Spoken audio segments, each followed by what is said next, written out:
Jadi pada saat kita mulai pindah ke Texas nih, dan sampai sekarang ya, kita tahu semua bahwa saat ini masih masa COVID dan kita belum tahu vaksin dibilang ada dan tidak ada. Semua harus adjust dan kita harus mendidik anak, termasuk anak saya punya anak perempuan dan Bro Rizky sama Sister Kevin ada 2 anak. Saya pribadi yang anaknya di public school harus school from home. Sementara Bro Rizky sama Sis Kevin ini mereka homeschooling. Itu gimana akhirnya memutuskan anak saya mesti homeschooling? Enggak, anak-anak sempat sih sekolah sempat ya? Kesini ya langsung masuk sekolah Islam tadi. Pindah ke sini. Iman Academy? Di Darul Arqam. Darul Arqam. Oke. Ketimas. Oke. Ya. Dengan Profesor Main ya, Dr. Main sama Dr. Hamid, alhamdulillah dipegang mereka Qurannya sama ininya bagus ya. Elementer itu ya, sampai itu dari TK. Dari TK sampai? Dari TK sampai kelas 5 SD kalau nggak salah. 5 SD. Jadi lulus SD public school tuh ya? Sampai private school. Mereka nggak pernah public, selalu private school. Okay. Jadi mereka tuh alhamdulillah dia itu tadi kan misi pindah ke Houston itu untuk mendidik anak secara Islam. Akhirnya kita cari sekolah Islam yang paling dekat dengan rumah, dengan kemana kita dengan ini ya. Nah itu dapat sekolah Islam Darul Arqam itu sama Mas. Nah dari situ tadi fundamental Islamnya benar-benar alhamdulillah, jadi mereka tahu cara doa-doa, tahu cara apa itu Islam, tahu cara sholat. Begitu datang aja mereka langsung sholat duha itu alhamdulillah. Jadi kebiasaan itu yang kita ini. Terus apalagi waktu kecil itu mami kata anak-anak I have power. What is that? Doa katanya. Power of doa. Masya Allah. Jadi kalau apapun berdoa minta sama Allah. Dia tuh benar-benar sincere tuh berdoa minta. Karena dia yakin power of doa itu ada. Nah itu hasil dari alhamdulillah didikan dari TK ya, TK SD untuk secara Islam. Nah sudahannya ya itulah kita seberjalannya waktu, life must go on kan. What's next ya dia. Nah setelah kita settle, kita berkembang suatu ada lagi project itu bisnis. Jadi ada babynya lagi, bukan anak lagi, tapi kita yaitu to the next step of our life, yaitu mengembangkan bisnis kita. Melanjutkan dengan apa kita sudah mulai Udah mulai ya, bisnis itu sebenarnya udah mulai dari New York ya. Udah dari tahun 2005 dari Nyson umur 1 tahun itu bisnis aviasi kita sudah punya. Nah konsiderasi bisnis aviasi itu yang mommy has to work with daddy dan kids comes with mommy. Jadi itulah dari situlah ide homeschooling itu. Ide mulai. Jadi sebenarnya masuk ke middle school itu udah homeschooling ya? Iya. Sudah homeschool karena ya kita sering travel kan dari bisnis kita harus memang keluar dari Amerika sering banyak business relationsnya kita itu di luar Amerika. Kita harus sering travel, apalagi sering ke Indonesia juga, Vietnam, Jepang, Cina, Dubai. Jadi sayang banget kalau momen istimewa ini bagi saya momen istimewa anak-anak nggak ikut. Betul. Dan kalau dari berbisnis itu nanti kan harus ada second generation berbisnis. Nah, kenapa nggak kita didik mereka dari sekarang? Ya kita sekarang kita punya harapan untuk anak itu ya, tapi kita harus plant seednya istilahnya, kita harus tanam dulu. Ya nanti kalau kedepannya mereka punya keinginan yang lain ya silakan monggo. Yang penting kita berusaha untuk plant the seed. Ya betul. Jadi kalau ini mereka sudah merasakan pernah sekolah private dengan sosialisasi dengan teman-teman lainnya. Tiba-tiba mereka harus homeschooling. Mereka pada saat kelas 5 harusnya mereka udah punya rasa gitu. Ada resistance gak dari mereka? No, I think they're open to it. Ya ini menurut saya punya perasaan bersosialisasi sih kayaknya I think it's inherent ya dari personality-nya anak masing-masing, ya kan. Kalau memang anaknya open dan mereka extrovert, ya mereka gampang aja gitu dari ngobrol sama orang ya teman, gitu kan. Betul. Ada juga anak yang dari kecil public school, tapi mereka introvert. Ya, dia akan terus seperti itu. Jadi itu karakter aja. Dan mereka nggak ada rasa daddy, mami, kenapa kita nggak masih di sekolah biasa? Aku bisa jawab itu karena kita punya dialog antara dengan anak-anak sebelum kita nyambut mereka dari sekolah. Pertama sih gini, apa sih homeschooling? Saya sendiri nggak ngerti ya, kita sendiri nggak ngerti homeschooling apa sih. Kita nggak pernah dengar. Ada yang suggest itu waktu itu atau nyari sendiri? Enggak, cuman memang sudah lihat here and there gitu, orang ada yang homeschooling sekolahnya. Aku pikir ini yang benar aja sekolah homeschooling, itu suatu yang ya kita bingung juga ini apa sih homeschooling. Tapi ternyata begitu gini ceritanya tuh gini, dapat teguran juga sih sebenarnya dari sekolahnya. Dari sekolah. Terakhir karena sering cabut. Sering cabut tuh sekolah karena kita harus travel gitu. Terakhir itu pas waktu ada air show di Dubai. Sayang dong kalau anak-anak tidak ikut ya pada saat itu. Terus kebetulan mama papa ikut, jadi kan bisa ada babysit juga, sekarang jalan-jalan juga gitu istilahnya, dan bisnis juga. Nah pas saat itu kita ambil mereka dari sekolahan, tapi agak kelebihan sedikit lah waktunya ininya. Akhirnya aku dipanggil asisten prinsipal sekolahnya. Katanya mami, katanya nomor anaknya dikeluarin lagi dari sekolah, katanya gitu.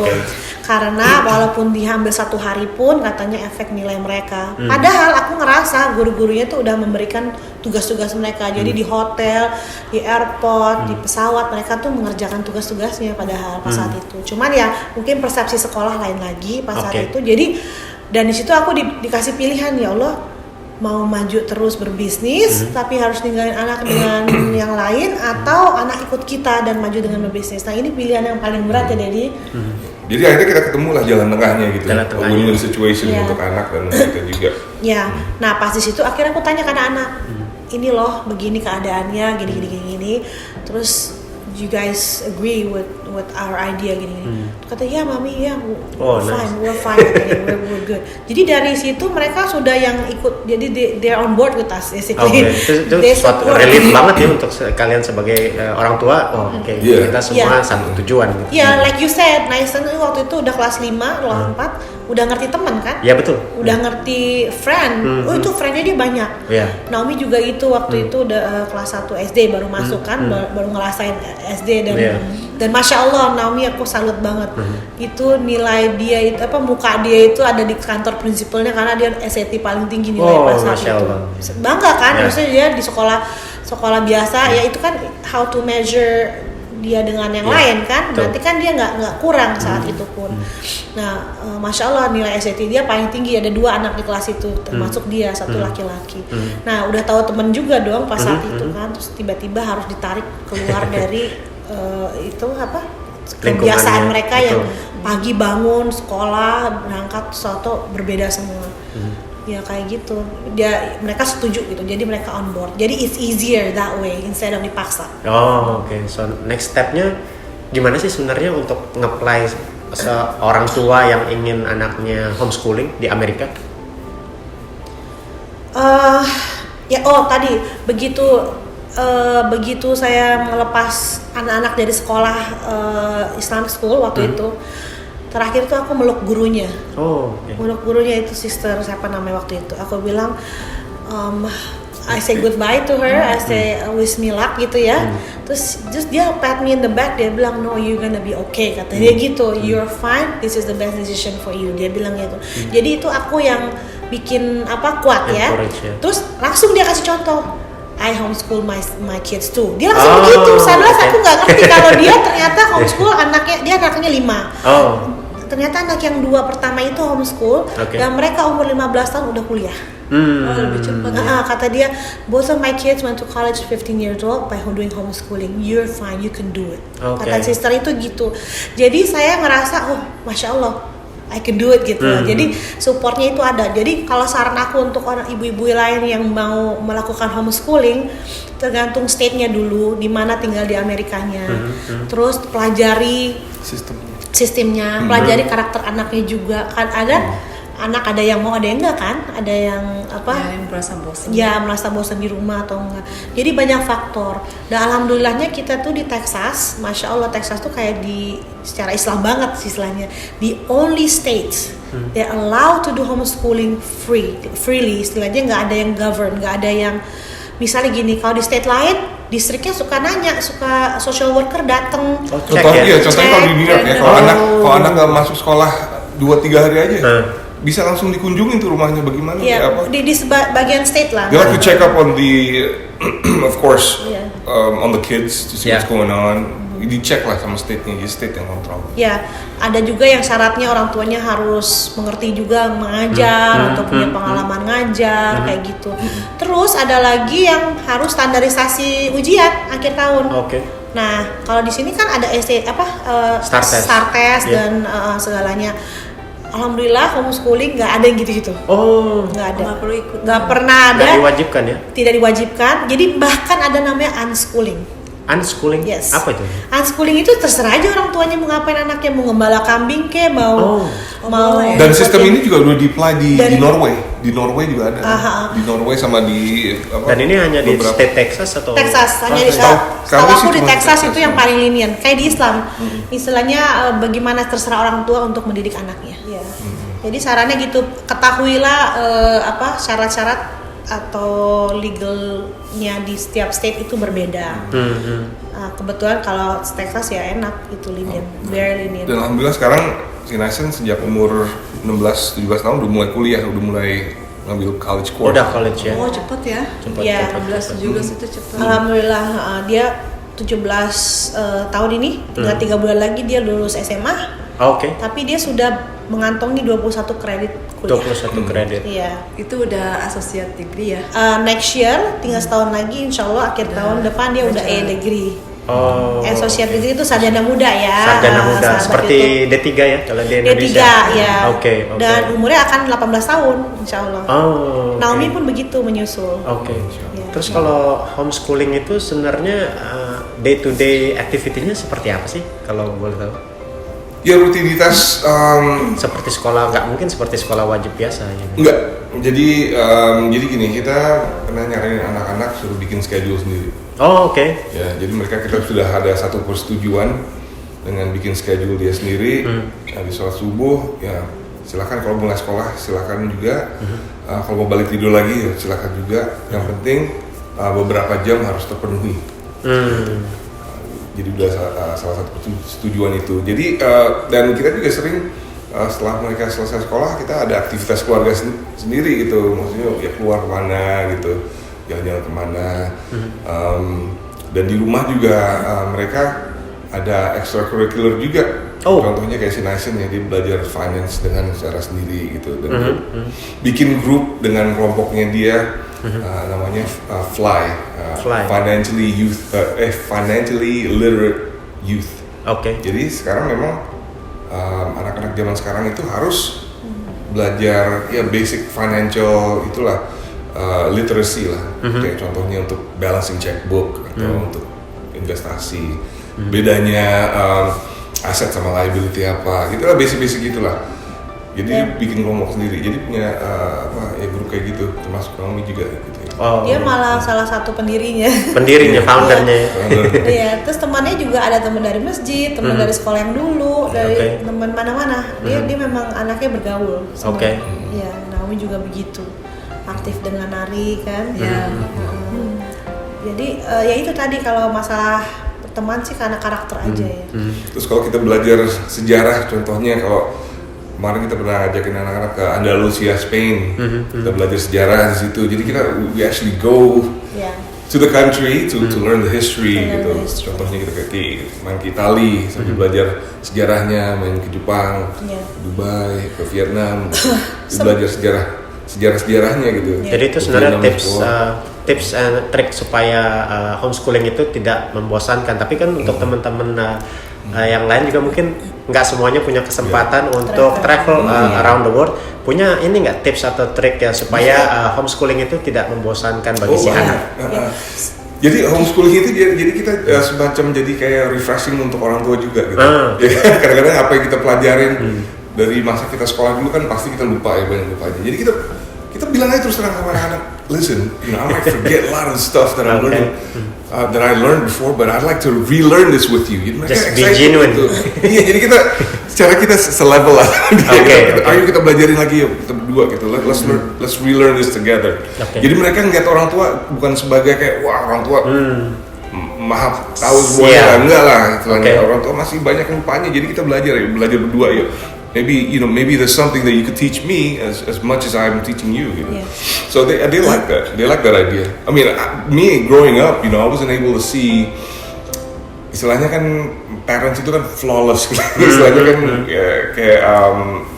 kayak nggak ada salah dan gitu. Jadi as if we put ourselves at our kids level, sama lah dengan ajarannya Rasulullah SAW kan. Dia kalau ngomong sama anak sampai Rasulullah kalau ngomong sama anak-anak kan, dia sampai kneel down, make sure he's eye to eye, talk to him. Same thing, that psychology is still there. I think the kids are much more receptive if we show our flaw sebagai orang tua. I think that's very important. Satu yang harus di highlight dan digaris bawahi, the biggest advantage of homeschooling for us itu adalah waktu. Waktu the kids spending time with their parents, especially with daddy. Ini yang mahal harganya, yang sulit dicapai. Karena dengan homeschooling, the kids able to see and interact with daddy most of the time, endlessly, anytime they want. Waktu dulu daddy berangkat kerja, anak masih tidur. Daddy pulang, anak udah tidur. Jadi scheduling itu yang jadi melimit komunikasi antara anak dengan bapaknya. Kalau ibu kan otomatis ya, ibu selalu ada kan. Tapi ternyata ya Allah, ini suatu hal yang besar sampai dia tiduran bareng daddy, spending time, most everything is with daddy.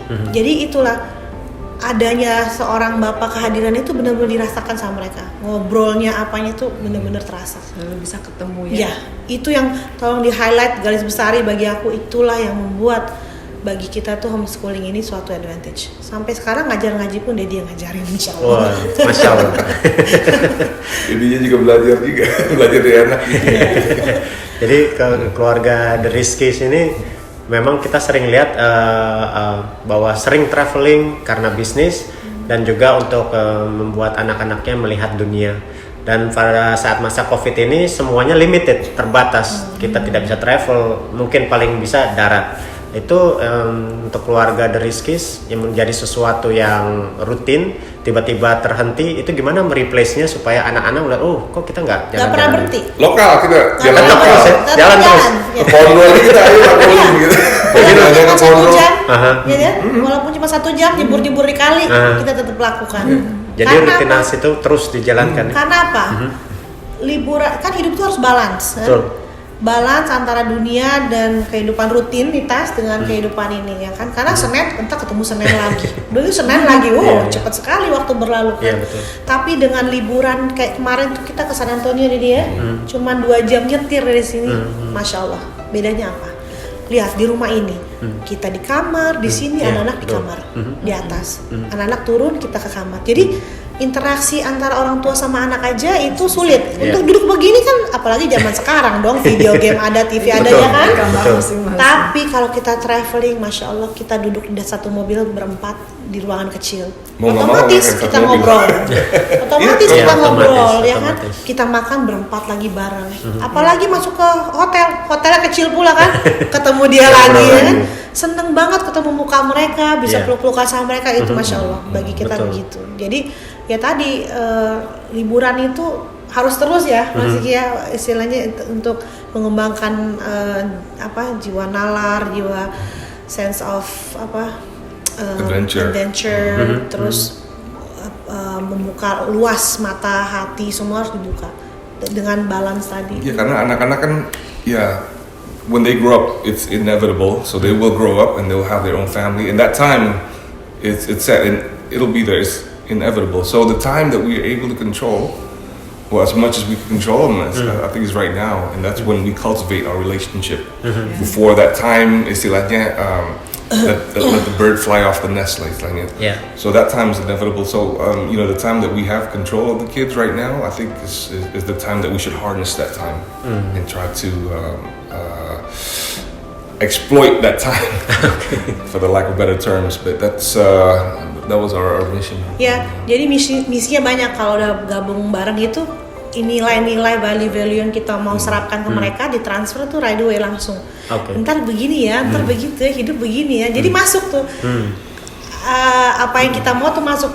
Istilahnya kalau homeschooling ini ya ada yang bilang gini, Vin, anak lu kayak kacamata kuda dulu gitu istilahnya. Nggak masalah karena gini, kita mau mereka untuk jadi dulu sebelum hancur. Kalau di sekolah publik mereka nggak bisa main basketball aja contohnya, oh you're not good at it katanya gitu. Padahal dia belum belajar, udah dibilang you're not good sama temennya. Hancur loh jiwanya keininya mereka kan gitu kan mentalnya. Nah itu kita nggak mau. Jadi dengan waktu liburan, itu apa yang kita value yang kita bisa masukkan ke dia, ke mereka itu kita sampaikan. Oke. Dan ini pada saat masih COVID ini COVID masih berjalan ya. Ini sementara anak-anak masih under control. Apa rencana kedepannya untuk anak-anak?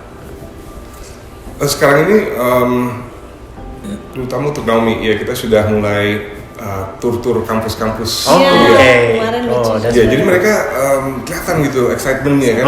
Kita ngeliat si Naomi getting excited. Wow, they have this wow, they have this club. Library-nya gede banget. Clubhouse sampai beli topinya. Nice. Taruh nih topinya. Keinginan, waduh kayaknya mau kemana perginya tahu.